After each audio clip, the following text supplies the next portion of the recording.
Thank you for tuning in today and welcome back to another episode of The Source. I'm your host, Raza. Before I begin this interview, I would like to remind you to join our alternative channels on Rumble, Telegram, and a podcast called Podbean. If you're watching our content, you'll know that corporations such as Google, which own YouTube, have a long history of shadow banning and censoring content of independent media such as ours. Even though we have 156,000 subscribers on YouTube, only a few thousand have made the transition to our alternative platforms. If that day ever comes that we get shadow banned and censored, we won't be able to reach you with our information, let alone with an announcement. So we're asking all of our viewers as a precautionary measure to join these channels. You will find the links to them in the description of this video below.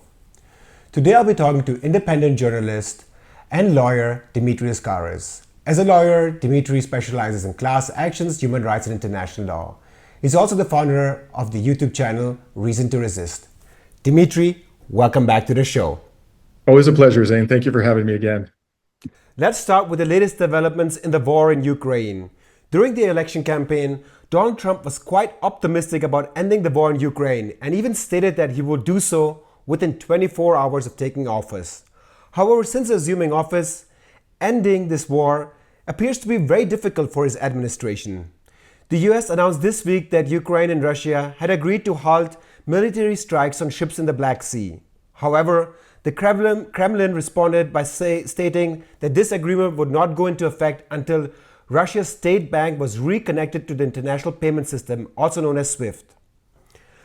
And European leaders have made it quite clear that this would not happen until Russia withdrew completely from Ukraine.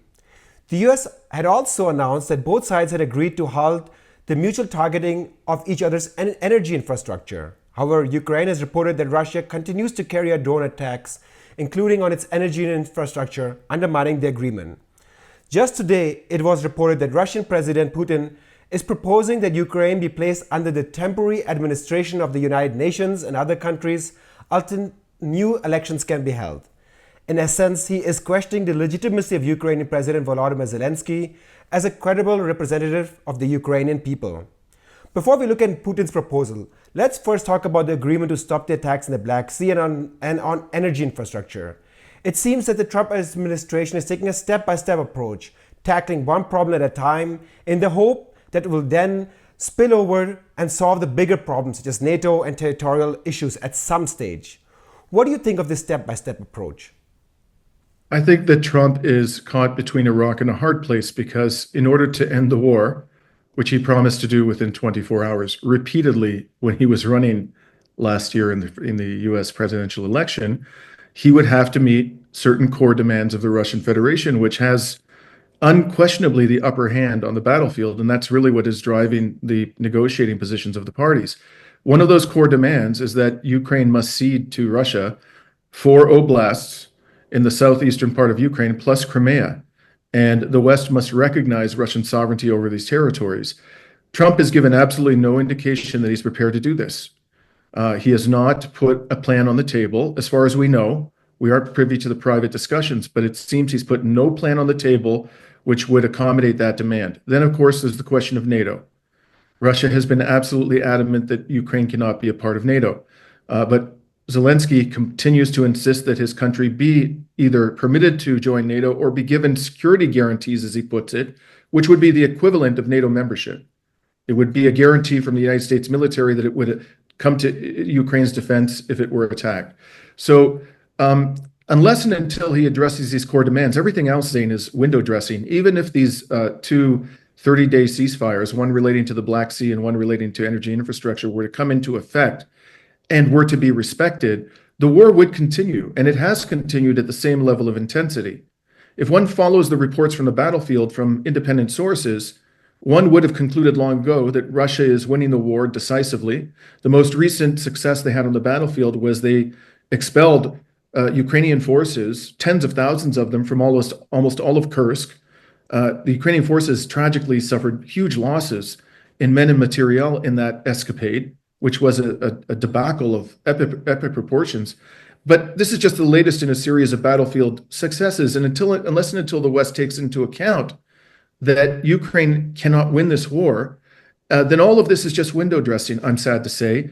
And I think that the fundamental problem is that Trump doesn't want to do a peace deal which can be characterized as a victory for Russia. He wants to be able to say that NATO won or that it was at least a draw. But you cannot satisfy Russia's core demands without making it clear to the entire world that NATO has lost. That's the quandary he finds himself in. And I think he's just flailing around. I also have to say, this is very, very important. It needs to be said. Volodymyr Zelensky has a personal stake in continuing the war. Why do I say that? Because Volodymyr Zelensky had an opportunity to resolve the war early on in the conflict in a way that would not have required Ukraine to cede any of those 4 oblasts to the Russian Federation. Instead, at the insistence of the American and British governments, he rejected the deal that he could have done. What has happened now, number one, is that hundreds of thousands of Ukrainian men have been killed and wounded. The casualties they've suffered since then are far greater than the casualties they had suffered when that peace deal was on the table. And number two, they will have to cede very substantial portions of those oblasts, if not all of them, 100% of those 4 oblasts in order to do a peace deal. So Zelensky, if he were to accede to Russia's demands, would effectively be admitting that he made a colossal, unforgivable mistake when he rejected the peace deal that was on the table and he listened to Boris Johnson. And so if the Ukrainian people are going to find a way out of this terrible situation in which they find themselves, they need to replace Zelensky with someone who does not have a political stake in continuing the war, someone who is free to act in the best interests of the Ukrainian people. And that means they need to have an election. The argument advanced in much of the Western media is that Russia's condition for the Black Sea Agreement to integrate it into the SWIFT payment system first, as well as the proposal to involve the United Nations, is just a delaying tactic aimed at buying time, as Russia, as you've mentioned, is achieving battlefield success not only in retaking Kursk, but also in capturing new territory in eastern Ukraine. That Russia is not really interested in ending the war, but in emerging from it as triumphantly as possible, no matter how many lives are lost, which would further strengthen Putin's political hold on power domestically. For example, questions are put in front, why were these conditions being put by Russia not expressed in the initial talks? What do you make of these arguments? Well, I try to look at this from the perspective of just common sense. If I were in the Russian president's position, I would make the same demand. I would say, in order for us to allow freedom of navigation in the Black Sea, it has to be open and meaningful for both sides. And you have imposed sanctions on us, which are effectively preventing us from benefiting from our agricultural exports, many of which travel through the Black Sea. And we just don't trust you. So you lift the sanctions first, and then we will stop the hostilities in the Black Sea. Now, let's suppose that the Russians, after these sanctions are lifted, do not respect their commitment to refrain from attacking Ukrainian shipping in the Black Sea. It would be a very simple thing at that point for the West to reimpose the sanctions. It's not as though the West's hands would be tied. They could just do it again. So if I were in his position, given the fact that the United States has shown itself time and again to be completely disrespectful of its treaty obligations, it withdrew from the Intermediate Nuclear Forces Treaty with Russia. It withdrew from the nuclear deal with Iran, even though Iran was respecting the deal. It completely disregarded its obligations and Israel's obligations under the ceasefire in Lebanon and the ceasefire in Gaza. Who would trust the US government and its allies at this stage? I certainly wouldn't. So I understand why Russia is demanding this. But at the end of the day, Zane, it doesn't really matter. These are minor, inconsequential ceasefires that are not going to affect the course of this war. If you want to bring it to an end, you're going to have to stop, dilly-dallying about by talking about short-term ceasefires related to very discrete sections of the conflict and address the core issues. And the Trump administration simply doesn't want to do that, apparently. Let us look at Europe's approach. Around 30 leaders met in Paris this week in what is being called a coalition of the willing, an initiative that is being spearheaded by France and Britain, which is focused on supporting Ukraine militarily, as well as assessing how this coalition could be involved if a peace deal is struck with Russia. One of the major points is the role that Europe will play, in particular France and Britain, in providing security guarantees to Ukraine. They propose providing peacekeeping forces that could serve to deter any future Russian aggression. However, Germany is against it under the outgoing Chancellor of Olaf Scholz and is reluctant given the risk it entails. Russia views this initiative with great skepticism and sees Europe of conjuring plans for military intervention under the guise of a peacekeeping mission, which could, as it states, lead a direct confrontation with NATO. What do you make of the European proposal? The European proposal is just as ludicrous as the idea that the United States can act as a mediator between Ukraine and Russia. The United States is a party to the conflict.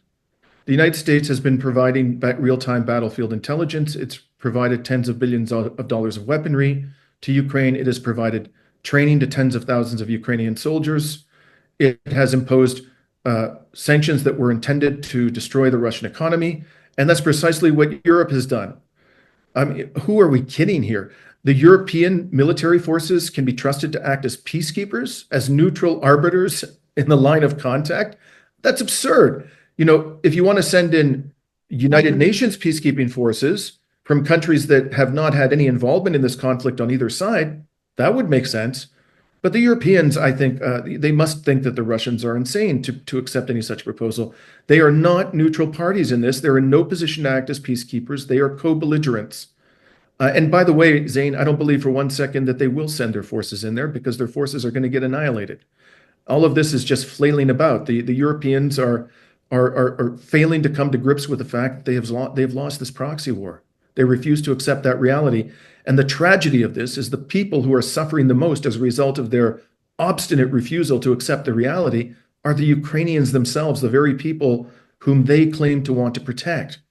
It's such a shameful moment in Western history and politics that I myself, just want to tear up my Greek and Canadian passports and go and live in the global south somewhere. I'm so ashamed of the way they're conducting themselves. Let us look at the bigger picture, namely the geopolitical picture in the context of Europe. Since Donald Trump took office, there have been a number of incidents that marked a significant turning point in NATO and their long-standing transatlantic relationship with Europe. First, there was US Vice President J.D. Vance's speech criticizing Europe's attack on free speech at the Munich Security Conference. And then there was a seated exchange between Ukrainian President Volodymyr Zelensky and Donald Trump in the Oval Office. Since then, leaders of Western Europe have called for the development of a new security architecture and the rearmament of Europe. For example, under the name Rearm Europe, EU Commissioner Ursula von der Leyen has proposed a plan that could mobilize around 800 billion euros for military spending. However, not everyone is on board. Since the EU summit in Brussels last week, some critical voices were heard from southern European countries such as Italy and Spain. For example, Spanish Prime Minister Pedro Sanchez made the following comment, quote, "I don't like the term rearmament. I think that European Union is a soft power political project," unquote. Furthermore, Kaja Kallas, the head of the European Union foreign policy, initially sought to mobilize 40 billion euros in military aid for Ukraine. But due to geopolitical differences with countries like Italy, France, and Hungary, she was only able to muster 3.5 billion euros. The EU rearmament has been justified by the argument that Europe is facing an existential threat not seen since the Second World War, namely that Russia will eventually invade Poland and the Baltic states after Ukraine in order to restore its former empire. How do you assess this geopolitical shift and the new position Europe finds itself in now? I think that Europe is grasping at straws, trying to maintain the imperial stature that it had for the last 500 years. I think that's what's going on here, Zain. They simply cannot accept the fact in the halls of power in Paris and London and Berlin that Europe is now a geopolitical pipsqueak. And, I think the only person who makes even remotely good sense is the Spanish leader, whom you just quoted, who talked about the need for Europe to play the role of soft power. That's the future of Europe. I cannot stress enough to our fellow citizens in the EU what is coming if we go down this path. The way they're going to finance this rearmament is through deficit spending and debt. Eventually, that debt will have to be repaid. As the German government has been so, adamant about telling people in the EU ever since the formation of the monetary union, you have to pay the piper one day. So that's why they put all these brakes on the accumulation of deficit spending and debts in the European Union, which had a very disastrous impact on countries of the South, for example, Greece, and led to the imposition of austerity. But at the end of the day, this is going to be paid for by debt. And you can be absolutely sure that one day the European leaders, maybe not these ones, but their successors, are going to come to the peoples of Europe and say, we are now going to have to sacrifice on social spending in order to pay these debts. If we don't, we're going to have a financial crisis. We're going to have hyperinflation. We're going to have collapse of the financial system. We absolutely have to scale back dramatically on social spending. What actually is happening here, in my opinion, Zane, is that there's a class war going on. The European elites are using military spending as a way to wage class war on the workers of Europe. And eventually, the chickens will come home to roost, and the people who will suffer as a result of these gigantic military expenditures will be the working class and the poor of Europe. I mean, there's a lot of fear in Germany that Putin will invade after Ukraine. And usually they cite statements that he made in the past. For example, in 2005, Russian President Vladimir Putin stated in an interview with the Russian news agency RIA Novosti, and I quote him here, quote, "The collapse of the Soviet Union was the greatest geopolitical catastrophe of the century," unquote. And he has repeatedly expressed the same sentiment over the last 20 years in interviews, public speeches, in which he characterized the collapse of the Soviet Union not only as a political failure, but also an emotional and social tragedy for people, especially in Russia, as they were left without a central authority, creating conditions for instability. Given this context, wouldn't it be reasonable to assume that Putin is trying to restore some semblance of the Soviet Union, even in a limited way? That quote that you just repeated, which has been used so often to mount an argument that Putin wants to reconstitute the Soviet Empire, is only half of what he said. He also went on to say something, I'm not using the exact words, but you can check it. The substance is correct. Those who do not feel sadness for the collapse of the Soviet Union don't have a heart, but those who want to rebuild it don't have a head. That's what he said. So he was clearly expressing the view that the attempt to reconstitute the Soviet Union would be disastrous. And when he expressed sadness for the decline of the Soviet Union, I think if you look at the context of what he said, what he was really talking about was the fact that millions and millions of Russian speakers became stranded in countries like Ukraine, like Poland, like the Baltic states, where they were no longer welcome, because they were replaced by Soviet governments with governments that were hostile to Russians. And that has been a drama that has been playing out ever since. He wasn't talking about rebuilding the Soviet Union. He was talking about the plight of those Russian speakers who were now stranded in these countries and who were confronted by hostile elites. And this is exactly what has been going on in Ukraine. This is one of the main causes of the Ukraine war, is that there were Russian speakers there who, after a coup orchestrated by the EU and the United States in 2014, suddenly found themselves under the control of a government that was intensely hostile to Russian speakers. And the Minsk Accords were meant to deal with that reality in a way that wouldn't have required Ukraine to be carved up. And the West did not fulfill its obligations under those agreements, neither did Volodymyr Zelensky. And the last thing I want to say about this, Zane, okay, this whole argument that Russia intends to attack NATO countries once the war in Ukraine is over completely contradicts what the EU and the United States government and Canadian government have been saying about the need for Ukraine to join NATO. Their claim is that you have to put Ukraine into NATO in order to protect it from a Russian attack. If, in fact, it is true that Ukraine's membership in NATO would deter a Russian attack, then how can you say in the same breath that Russia intends to attack NATO countries like Poland and Germany and France? It makes zero sense, zero sense. And just look at what's happened on the battlefield for 3 years plus.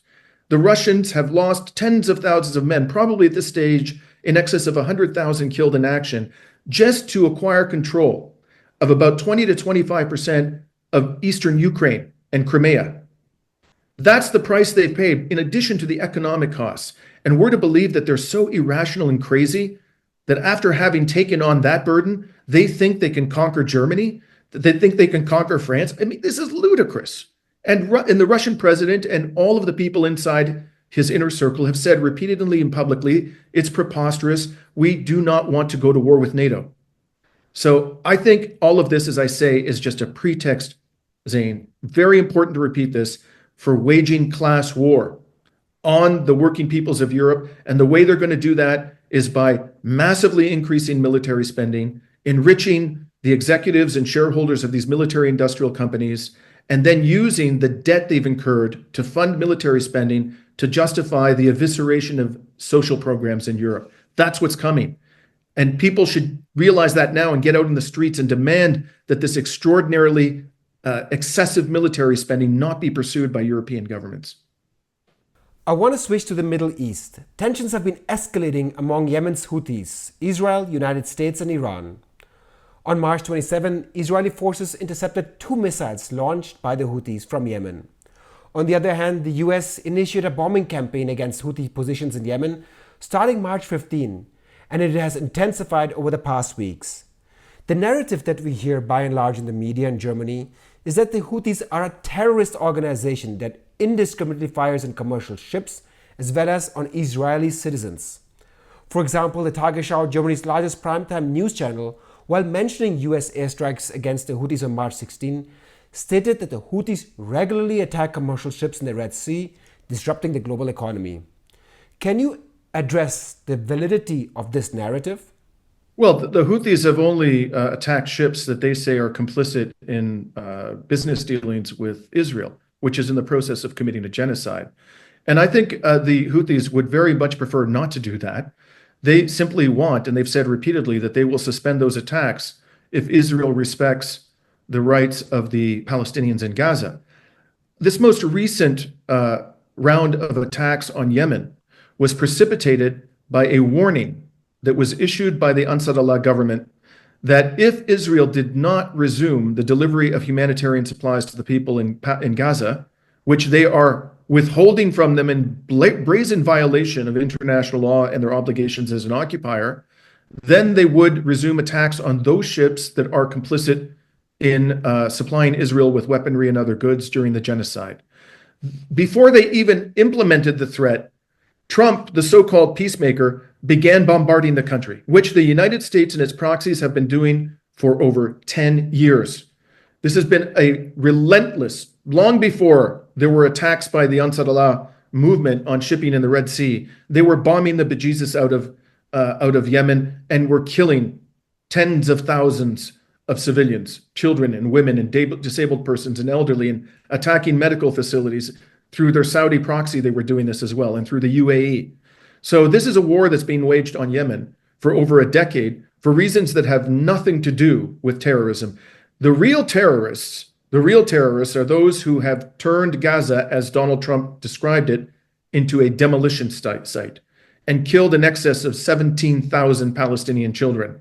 That would be Israel and those who are supplying weapons to Israel. They are the ones who are engaged in terrorism, the classic definition of which is intentional targeting of civilians for a political, ideological, or religious purpose.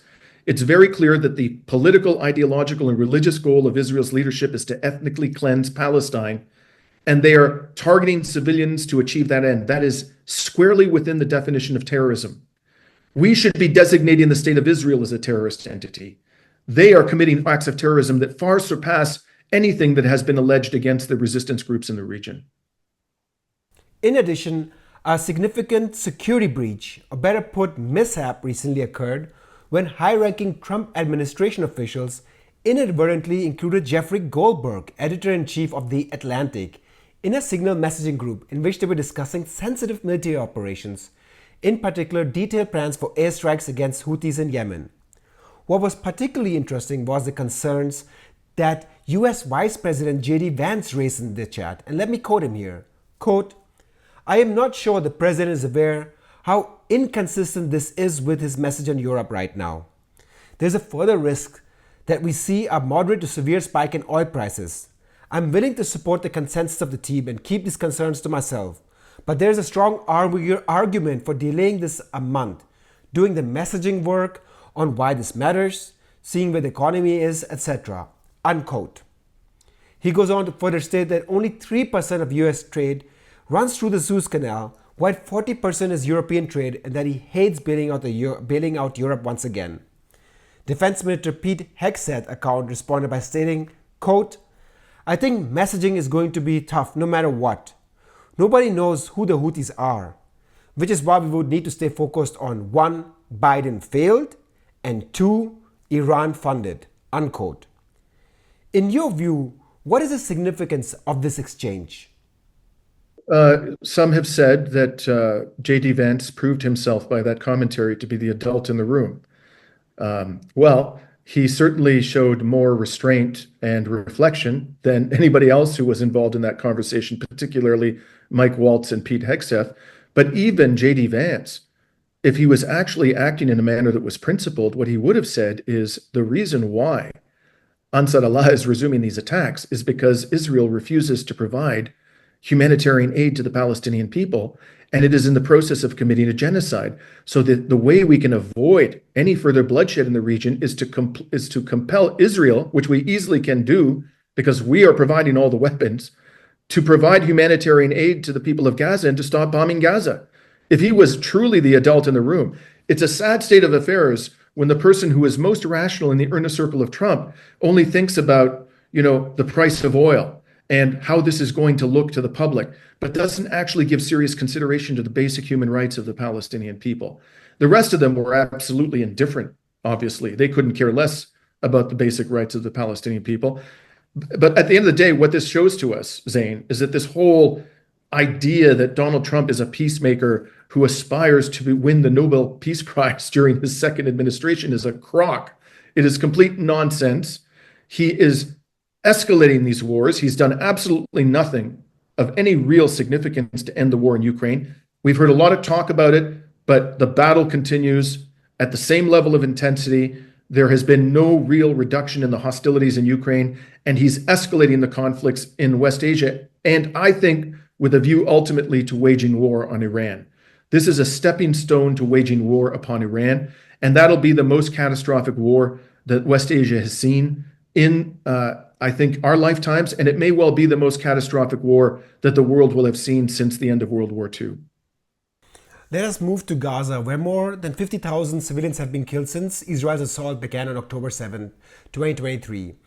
When Trump took office, there was, even if you disagree, some hope that Israel's war on Gaza would end, as it goes against his America First worldview.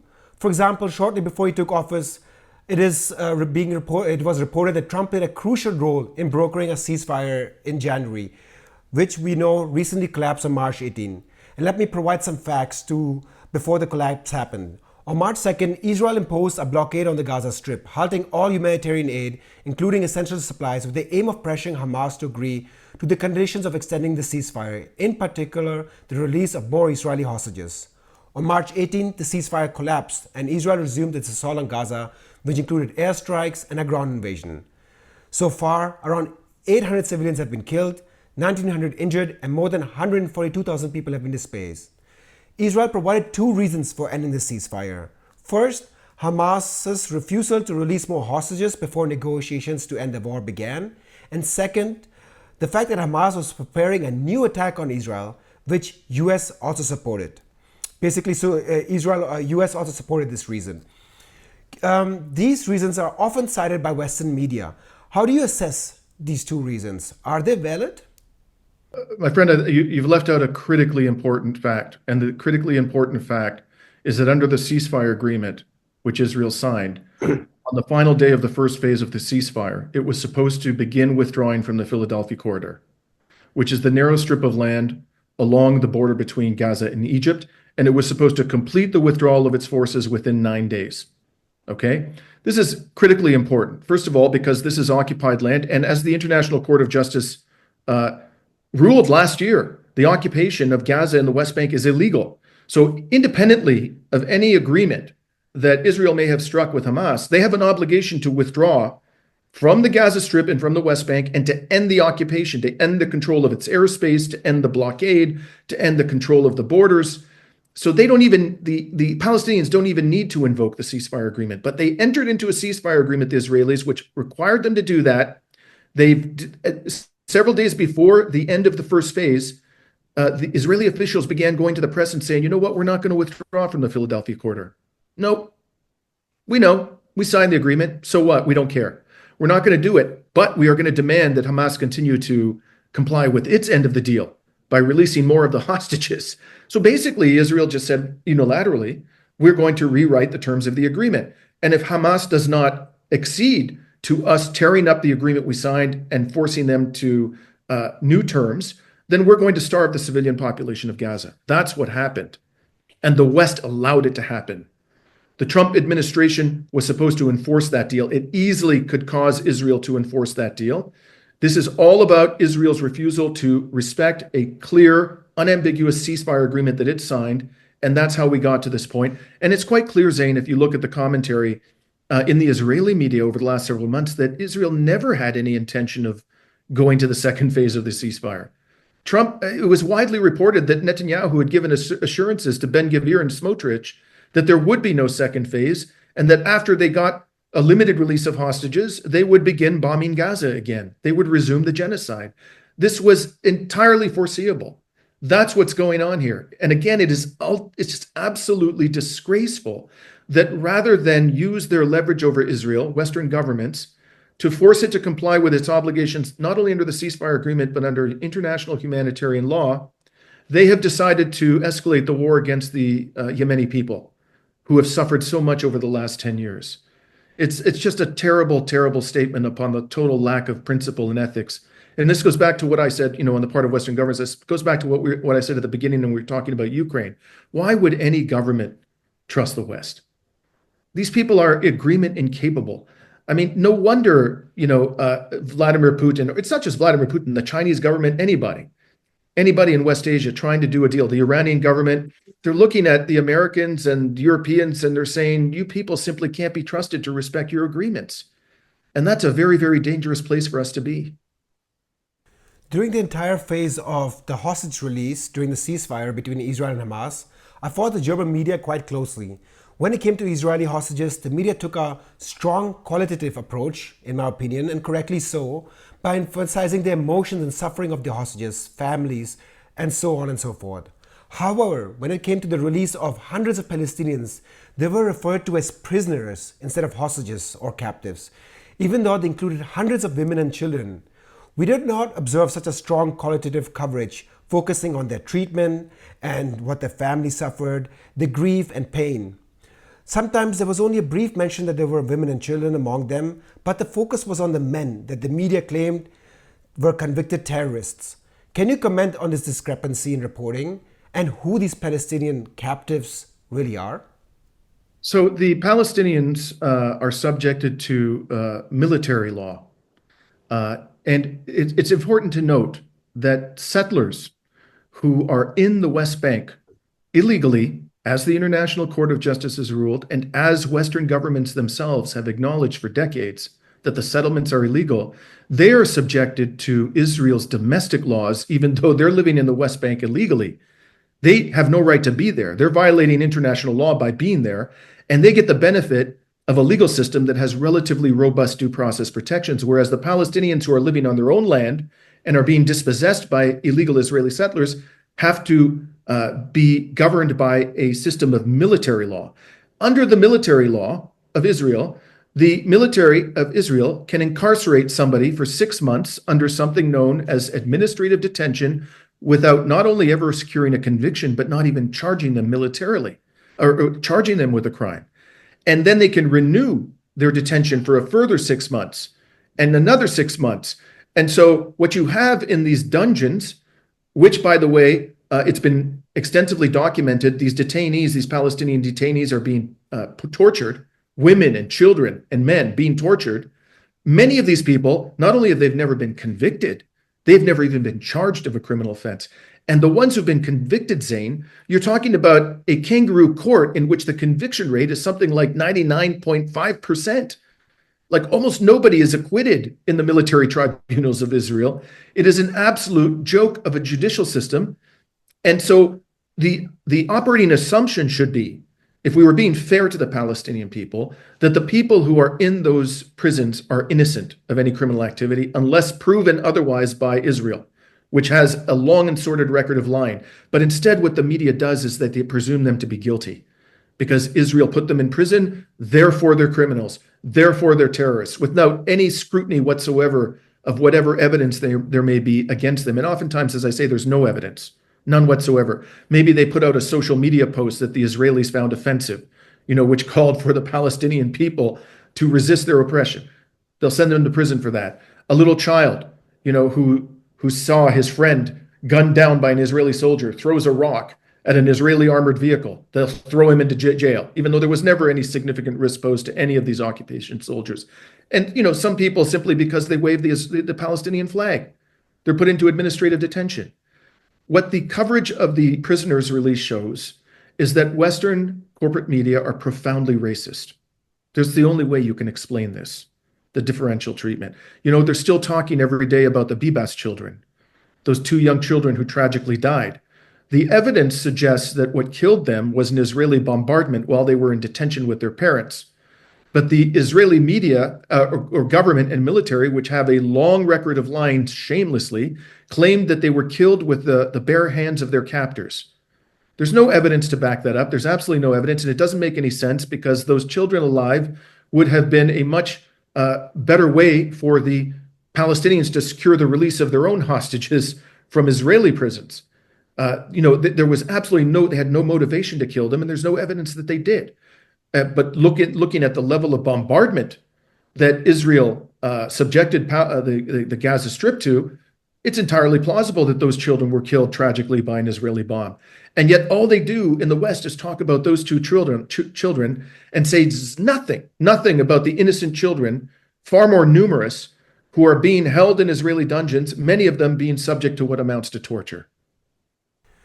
We are seeing that over 50,000 people have been killed in Gaza, and some report that there's over hundreds of thousands still buried in the rubble.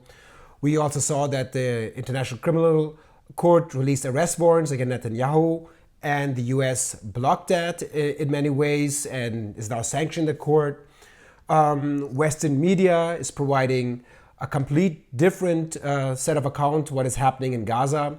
Is there any hope there? Do you think, even if the International Court of Justice comes out with a ruling that Israel has committed genocide, the West will undermine it? Do you think there's any possibility that a Palestinian state can emerge or this war will end? How do you foresee the future? It's very difficult to predict, Zain, but I believe that ultimately, I've said this many times, and I try to be realistic in my assessment of these situations, neither be unduly pessimistic or unduly optimistic. I am absolutely convinced that in my lifetime, if I live to be the average age of a man of the West, I will see the liberation of the Palestinian people. I truly believe that. And I think that that's not to say that, horribly, many people are going to die in Palestine before that day comes. That does appear to be inevitable at this stage, as painful as it is to admit it. But will ultimately there be freedom? I mean, let's recall that the Algerians, something that I know because I have family members who are Algerian, and they talk about it all the time. Millions of them were massacred by the French colonial power before they finally obtained independence from France. You could go all around the world, including India, for example, countries in Africa. Horrible costs were incurred by the peoples who sought their independence until they finally achieved it. Justice will ultimately prevail, and I think that the number one reason why that's going to happen is because Israel has been completely delegitimized in the eyes of the world as a result of its savagery, and within Israel itself, there are the seeds of a collapse.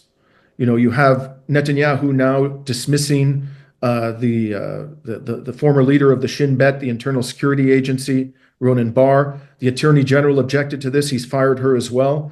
The Israeli courts are becoming involved. There are massive protests in the streets. The stock market in Israel just took another beating. People are refusing to show up for military service. The country is, in many ways, a house of cards that I think will collapse one day. No one can say exactly when that day will come, but I do believe that this is radically unsustainable, what Israel is doing. Dimitri Lascaris, independent journalist and founder of the YouTube channel Reason to Resist. Thank you so much for your time today. Always a pleasure, Zain. Thank you for having me. And thank you for tuning in today. If you've been watching our channel regularly, make sure to donate. We are an independent and non-profit media outlet. We're not affiliated to any political party or politician and do not accept any money from corporations or governments. Hence, we only depend on you, our viewers, to continue our critical and independent journalism. You will find the links to all of the donation platforms in the description of this video below. I thank you for your support and for tuning in. I'm your host, San Raza. See you next time.